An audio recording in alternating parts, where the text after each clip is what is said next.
What did world conditions feel like just before World War I? I wonder what they felt like just before World War II. What are the chances that the turmoil and unrest presently sweeping our world will plunge the world into World War III?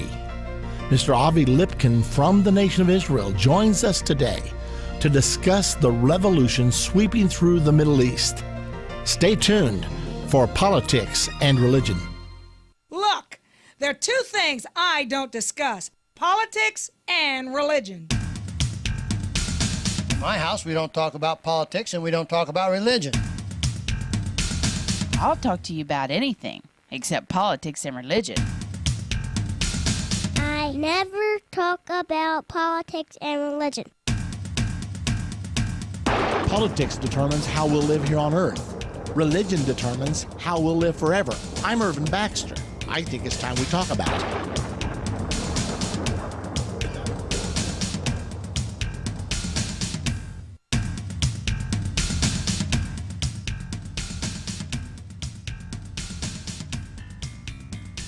We have a very special guest today with us, Mr. Avi Lipkin from the nation of Israel. You're not going to want to miss this. We've had Mr. Lipkin on with us this program at least another time or two, and we've always enjoyed his presence very much. Avi, welcome to Politics and Religion once again. Great to be back. So nice to have you. And how long have you been over, or are you in stateside now, or are you in Israel? No. I'm here in Coeur d'Alene, Idaho. I don't know if you ever heard of Chuck Missler, but I gave a lecture last night at Chuck Missler's Koinonia House. And, sure. Tomorrow, Albuquerque, and then next week, Dallas. And, if it's Tuesday, it's Belgium. Okay, well, very good. Well, do you live in Jerusalem itself, Avi? Very close to Jerusalem. I live in a settlement called Kedar. Kedar is about 2 minutes drive south from Ma'ale Adumim, which is halfway between Jerusalem and the Dead Sea. So we are in the Judean desert. I'm very familiar with it. I go to Israel every year, have since 1993, so I'm very familiar with the territory you're referring to. Well, do I understand that your wife was born in Egypt? Yes, born in Egypt, made Aliyah, moved to Israel at age 20 in 1969. And she has been working for Kol Israel Radio Services, monitoring the radio broadcast in Arabic of our neighbors. She sits at the computer, types in Arabic, and then, of course, they tape everything. So everything is compared, reviewed, the typing that she types and what they say through the tape. And then, of course, this is analyzed. So there was a bombing in Jerusalem today. I'm sure you've heard the news. Yes, of course. Horrible bombing. The report that I read said 1 killed, 39 wounded. What are the implications of that? There hasn't been any bombings in Jerusalem or really in Israel proper for quite a long time now. Is this a turning point for something? I believe so. You have to remember that, of course, this morning also the Hamas fired 3 Grad rockets into Beersheba. Now, Beersheba is not a mile away. Beersheba is like 20, 30 miles away. This is a war-type situation, or shall I say it is a war that Hamas wishes to see, probably at the behest of the Iranians. Now, also, if you remember, on Saturday, the Hamas fired 54 rockets into Israel.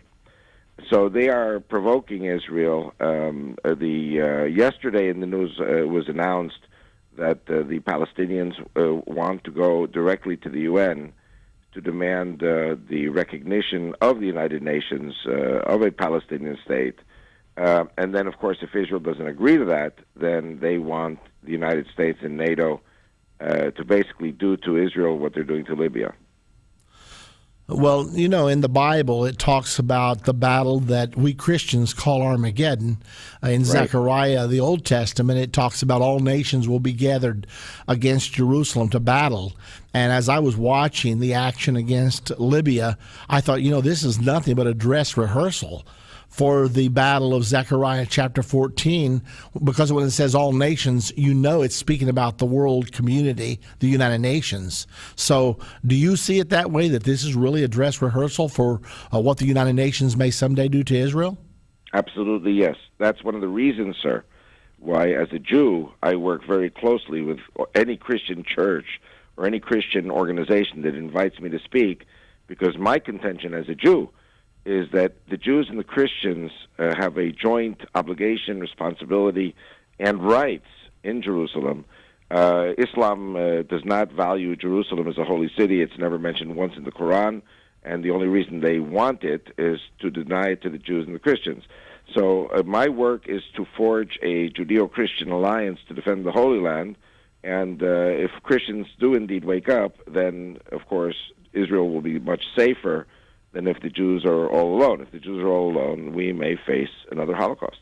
Well, Avi, you obviously realize what I'm not sure all of the people of Israel realize, and that is that people, Christians who truly believe the Bible, are some of the best friends Israel has on the face of the earth, because I don't see how anyone could really be a student of the Bible. Of course, Jews wrote every page of the Bible as God moved upon them, and our whole foundation is Jewish. So I was raised as a Christian, but I was raised with a love for the Jewish people in my heart that's so deeply ingrained in me that I don't see how anything could ever shake it.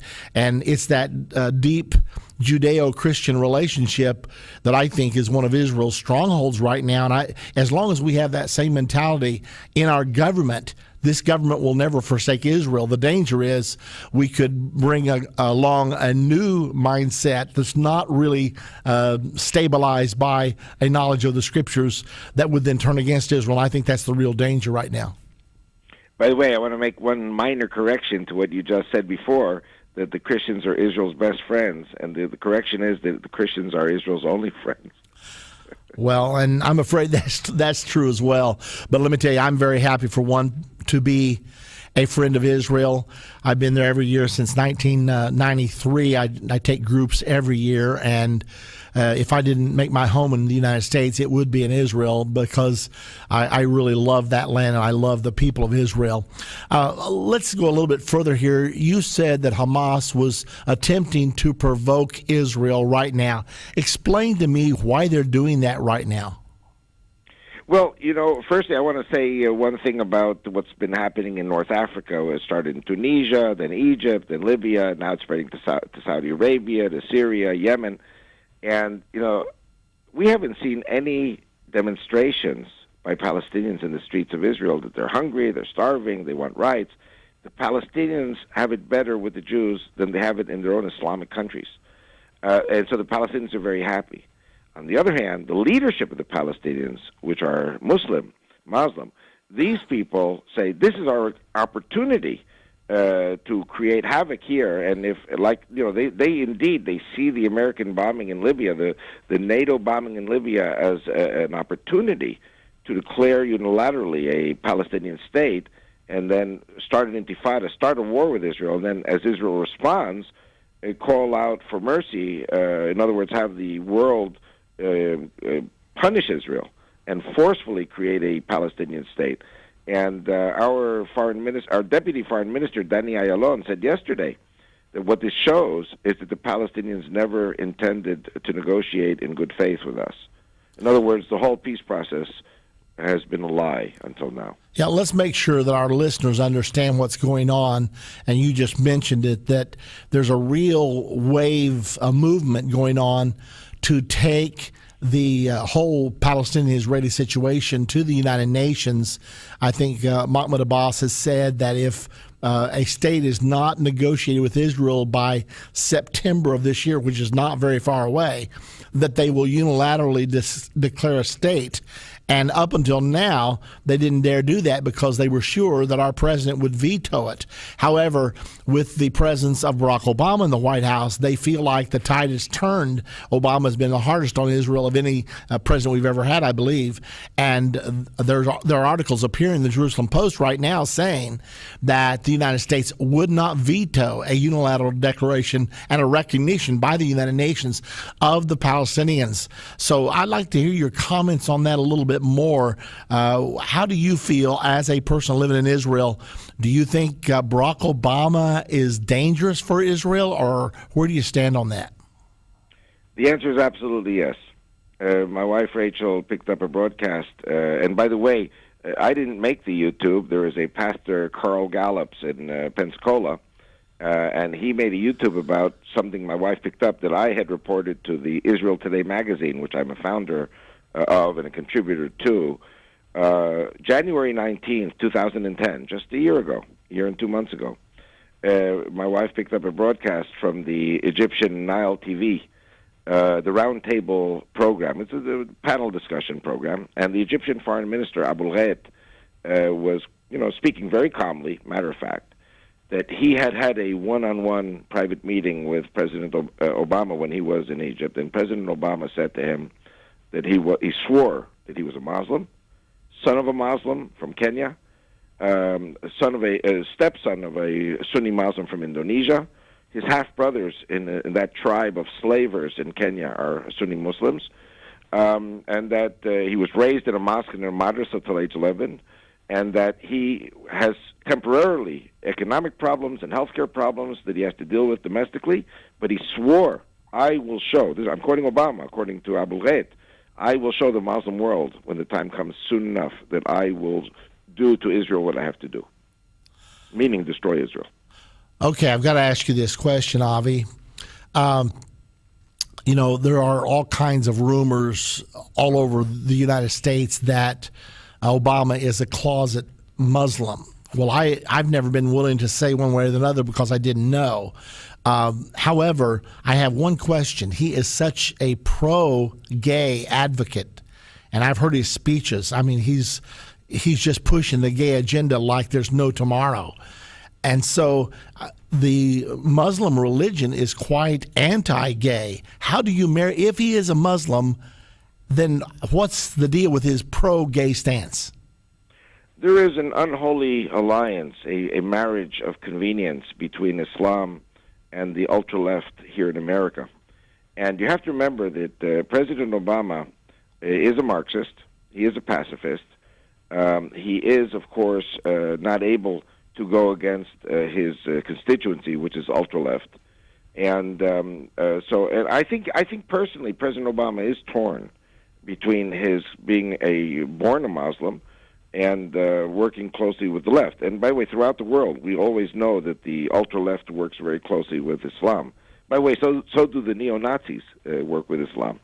The bottom line is, of course, that Marxism and Islam both are the enigmas of Judeo-Christian Western civilization and democracy. And so my approach in the churches has always been, that America must be a Christian country. It must return loyally to its roots, or it will not survive as the preeminent power in the world.